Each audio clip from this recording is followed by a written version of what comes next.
Welcome to another deep dive. Today we're going to be exploring, well, it's a question that, at least on the surface, seems a little paradoxical, you know? Yeah, Can technology actually help us evolve spiritually? that's a really good question. It's something that this article we're looking at today, technological progress, Mm, a catalyst or a hurdle for spiritual evolution, really digs into. yeah, that's a great title, by the way. It explores, this idea of whether all our devices and gadgets Mm-hmm. are actually moving us towards enlightenment, or maybe they're distracting us from it. Right, so it's looking at technology as a potential tool for spiritual growth. Exactly. That's a very fascinating angle. Yeah. But before we jump into that, I think it might be interesting to take a look at the history of technology itself. The article touches on that, right? Absolutely. It takes us all the way back to the Stone Age, actually, and reminds us that, humans have always been inventors, tinkerers. We like to mess around with things. Yeah, problem solvers. Yeah. From the first sharpened stone to the wheel, Right, right? right. And Technology has always been about, shaping our world and solving problems we've had. it seems like every major technological leap we've made has not only changed how we live, but how we think about ourselves and even the universe. Absolutely. I mean, if you think about the invention of agriculture back in the Neolithic Revolution, Right. that changed everything. Suddenly, humans weren't just nomadic hunter-gatherers anymore, right? We were settling down, cultivating the land. Yeah. Building communities. Exactly, exactly.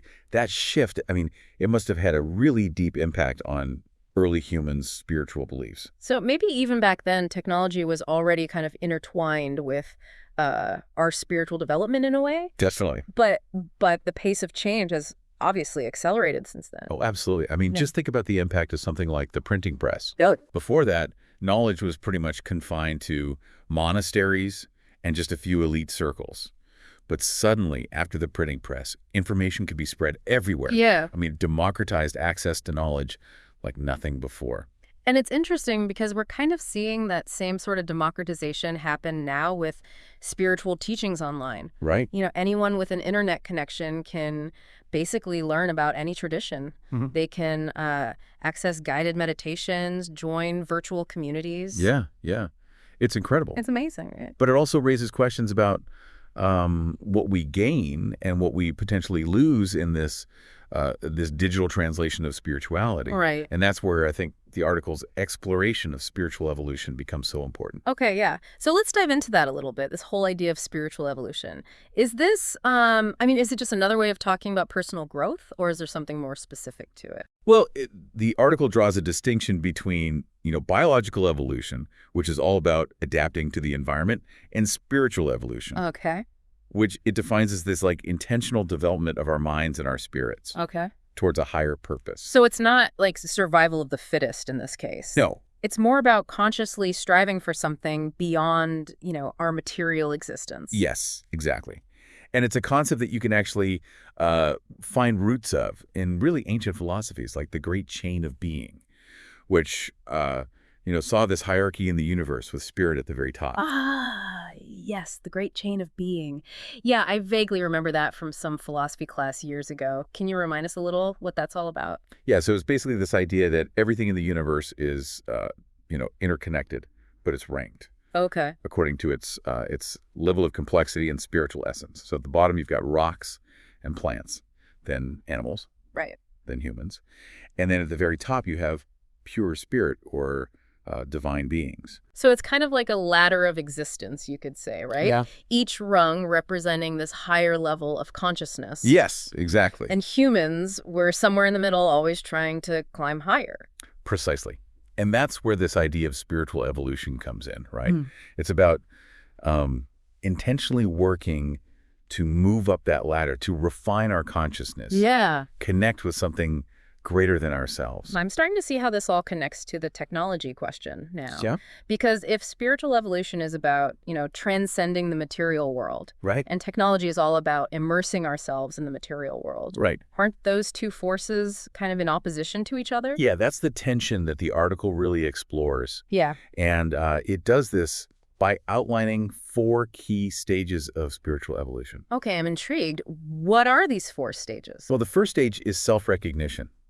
That moment when you realize, hey, I exist. Right. Seems pretty simple, but Yeah. it's really the foundation of consciousness. So like becoming aware of yourself as separate from the world around you. Exactly. And from there, you move to the second stage, Yeah. self-awareness. Okay. And that's where you really start to like look inward, and examine your thoughts and feelings, motivations, all of that. So it's not just knowing you exist, it's like understanding who you are on a deeper level. Yes, precisely.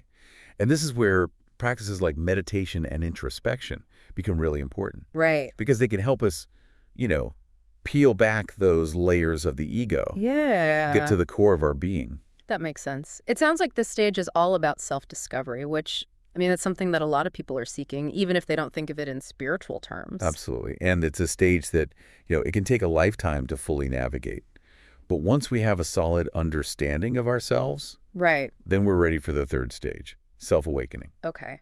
So what happens during self-awakening? Is it like a sudden epiphany or more of a gradual process? It could be both, Yeah. actually. Some people, they have these profound mystical experiences, that just completely shift their whole perspective. Right. But for others, it's a much slower, steadier unfolding of awareness. But what exactly are they awakening to in this stage? They're awakening to a deeper reality, Yeah. a sense of interconnectedness Okay. with all things. It's realizing that you're not just an isolated individual. You're actually part of this vast and intricate web of life. So it's like transcending the ego and recognizing your place in the grand scheme of things. Exactly. And this realization, it can be incredibly liberating, Yeah. but also comes with a responsibility to live in alignment with that understanding. Right, right. Which brings us to the final stage, freedom from attachments. What does that, what does that actually mean in practice? It means letting go. Okay. Letting go of the things that bind us to suffering. Whether it's material possessions, unhealthy relationships, or even just our own limiting beliefs. It's about detaching from the outcome of events and finding peace in the present moment. That sounds incredibly challenging, especially in a world that, constantly bombards us with desires and distractions. It is challenging, Yeah. but it's also the ultimate goal, right, of spiritual evolution. Okay. It's about achieving true liberation from this cycle of suffering. Okay, so we have this framework of spiritual evolution now, Okay. this journey from self-recognition to freedom from attachments. Right. But how does technology fit into all of this? I mean, is it helping us move through these stages, or is it actually hindering our progress? That's the million-dollar question, isn't it? Yeah. And the article, it explores both sides of that coin. On the one hand, technology can be a really incredible tool for spiritual growth. Think about all the resources online, the meditation apps, virtual communities, all of that is right there at our fingertips. It's true. I mean, you can learn about pretty much any spiritual tradition. Right. Connect with teachers from around the world. You can access guided meditations and teachings 24/7. It's pretty amazing when you think about it. It is amazing. And for people who, for whatever reason, might not have access to traditional spiritual communities or teachings, Right. technology can be a lifeline. Yeah. It opens up a whole world of possibilities. But you mentioned there's another side to this too. Yeah. So what are some of the potential downsides of using technology for spiritual purposes? Well, I think one of the biggest concerns is that it can create a sense of superficial engagement with spiritual practices. Okay. It's easy to get caught up in the novelty of, using a meditation app or attending a virtual retreat Yeah. without actually doing the deeper inner work that's really required for transformation. So it's like we might be mistaking the map for the territory. We have access to all this information and these tools, but that doesn't necessarily mean we're actually progressing on our spiritual journey. Yeah, you've got it. Yeah. And then there's the issue of distraction. Our devices, they're constantly vying for our attention, right? Right. Bombarding us with notifications and updates and just, endless streams of information. It's hard to escape it. Yeah. And it can be incredibly difficult to, cultivate that stillness and focus that's Yeah. needed for deep spiritual practice. Yeah. When you're constantly being pulled in a million different directions. I know. It's like our attention spans are being fragmented, which Ah. makes it even harder to connect with that inner stillness. I'm definitely guilty of checking my phone sometimes, even when I'm trying to meditate. I think we all struggle with that. Mm. And this constant stimulation, it can actually rewire our brains, Really? making it harder to just be present in the moment Mm. and and engage in those deeper contemplative practices. Right. So it's not just that technology is distracting us in the moment. It's like it's actually changing the way our brains function. Right. So it makes it harder to even access those deeper states of consciousness. That's right. And this brings up another concern, which is the potential for technology to create a dependence on external validation. Okay. Social media, for example, can very easily become this source of comparison and competition. Oh, yeah. Which, leads us further away from a genuine self-acceptance. It's like we're seeking approval and validation from others rather than cultivating that, inner sense of worthiness. Yeah. Which is essential for spiritual growth. Exactly. And that reliance on external validation, that can be a major obstacle on the path to liberation.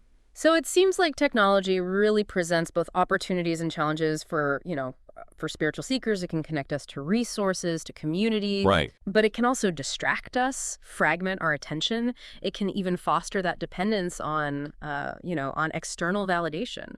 So how do we, how do we navigate this complex terrain? That's what we're going to delve into next.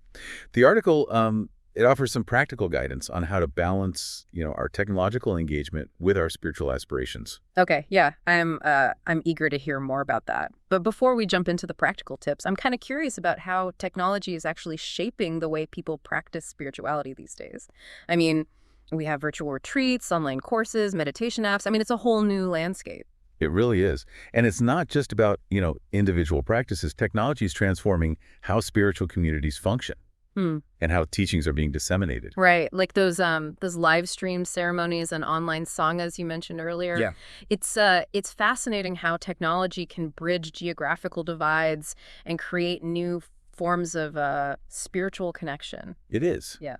But it also brings up, questions about authenticity. Right. And the potential for technology to create maybe a more superficial or consumeristic approach to spirituality.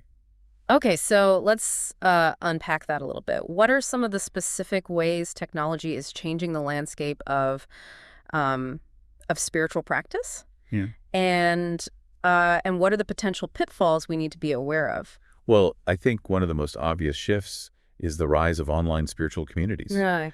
Platforms like Facebook and Instagram have made it so easy to connect with like-minded people, to share teachings, participate in virtual gatherings. It's incredible when you think about it. You could be sitting in your living room connecting with people from all over the world who share your spiritual interests. I mean, that level of accessibility was unimaginable just a few decades ago. I know.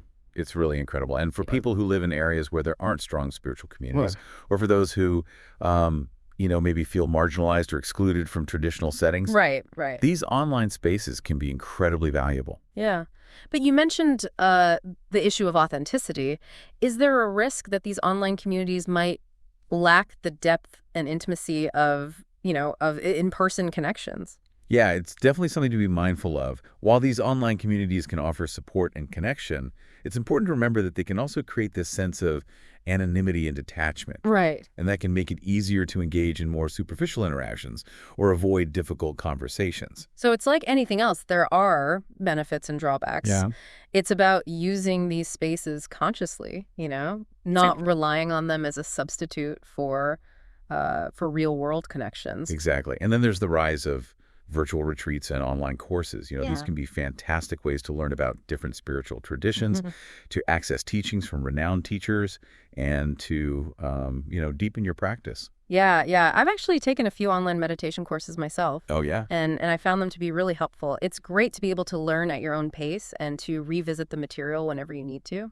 Exactly. But again, there's a potential downside here. Okay. The convenience and accessibility of online learning can sometimes lead to this buffet-style approach to spirituality. Okay. Where we're sampling all these different teachings without fully committing to, any one path. So it's like we're constantly searching for the next new thing instead of diving deep into the practice and allowing it to really transform us. Precisely. And this can lead to a sense of what's sometimes called spiritual bypassing. Okay. Where we're using spiritual concepts and practices to avoid dealing with the difficult emotions and challenges of life. Right. So it's like using spirituality as a form of escapism rather than as a path to genuine growth and transformation. That's right. And this tendency towards superficial engagement, it's It's further amplified by the rise of meditation apps and other technology-based spiritual tools. Right. I mean, those apps are everywhere these days. Oh, huh? You know, they offer guided meditations, nature sounds, sleep stories. It's like a whole toolbox for managing your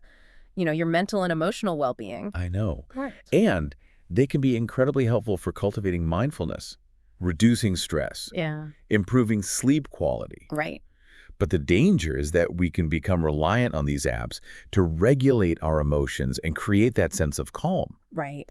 rather than developing the inner resources and resilience we need to navigate life's ups and downs. So it's like using these apps as a quick fix instead of addressing the underlying issues. Exactly. And this can lead to a kind of spiritual materialism, Okay. where we're accumulating all these spiritual experiences and insights, but without actually integrating them into our lives, Right. without embodying the teachings. It's like having a beautiful spiritual wardrobe, but never actually wearing the clothes. That's a great way to put it. And this brings us to another important consideration, which is the way technology is changing the relationship between teachers and students. Right. Because traditionally there's been a certain hierarchy and reverence in that relationship, Yeah. with the teacher serving as a guide and mentor. So how is technology disrupting that dynamic? Well, with the rise of online platforms, teachers are becoming so much more accessible. Right. You know, you can follow them on social media, watch their videos, attend their virtual events. It's created this sense of intimacy and familiarity Yeah. that wasn't possible before. Which, I mean, that can be a good thing, right? It can break down barriers, make Yeah. those teachings more accessible. Absolutely. But it can also lead to a blurring of boundaries Right. and a sense of entitlement among students. It's easy to forget that these teachers are human beings Yeah. with their own lives and challenges. Yeah. And that student-teacher relationship, it requires respect and reciprocity. So it's like we need to be mindful of the power dynamics at play and avoid treating these teachers like commodities or entertainment figures. Exactly. And this is where the article's emphasis on mindful engagement becomes really important. Okay. So let's talk about that. How do we use technology in a way that supports our spiritual growth without falling into all these traps we've been discussing? Well, the article offers some practical tips for cultivating a healthy relationship with technology. And we're going to dive into those next. All right, so I feel like we've covered a lot of ground here. You know, we started with the history of technology, looked at some of the potential downsides of using it for spiritual growth. But now I'm really curious to hear what this article suggests we can actually do, to find that balance, to use technology without letting it derail our spiritual journeys. Right. Well, the article doesn't offer like a one-size-fits-all solution, which makes sense because everyone's relationship with technology and spirituality is different. Right, right. But it does point to some key principles that I think can be really helpful. Okay, so not strict rules, but more like guiding principles. Exactly. I like that. So what's the first principle we should be keeping in mind? The first is awareness.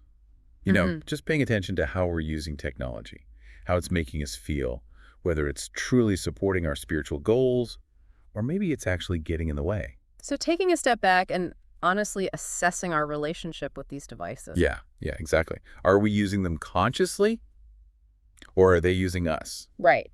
And this awareness can take a lot of different forms. You know, maybe it's tracking how much time you're spending on your devices, or noticing how you feel before and after using social media. Okay. Even just paying attention to the thoughts and emotions that come up when you're engaging with technology in general. So cultivating a sense of mindfulness, not just letting it all happen on autopilot. Exactly. And once we have that awareness, then we can start to set some boundaries. Okay. Boundaries. Yeah, that sounds crucial. But what kind of boundaries are we talking about specifically? Well, it could be anything, really.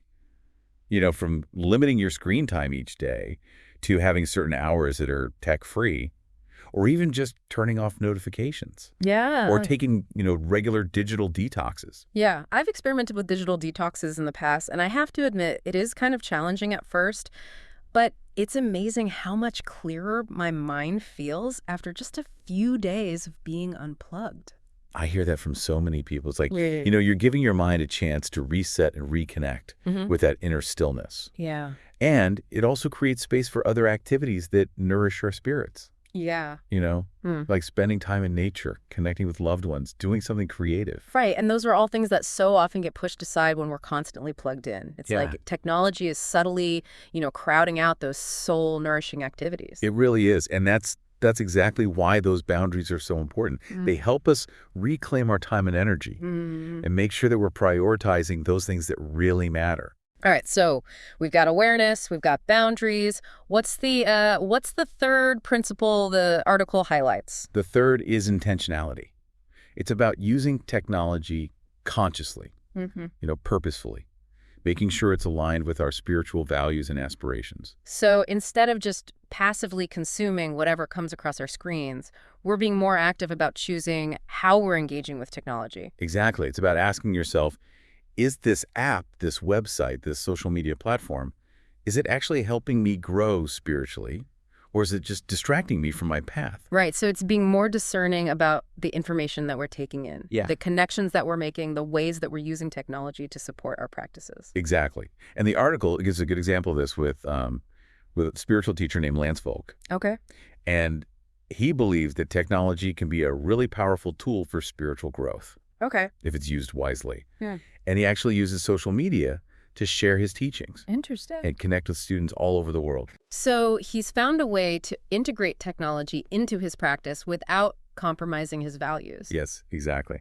And another spiritual leader that's mentioned in the article is Radhanath Swami. Okay. And he emphasizes that technology itself is actually neutral.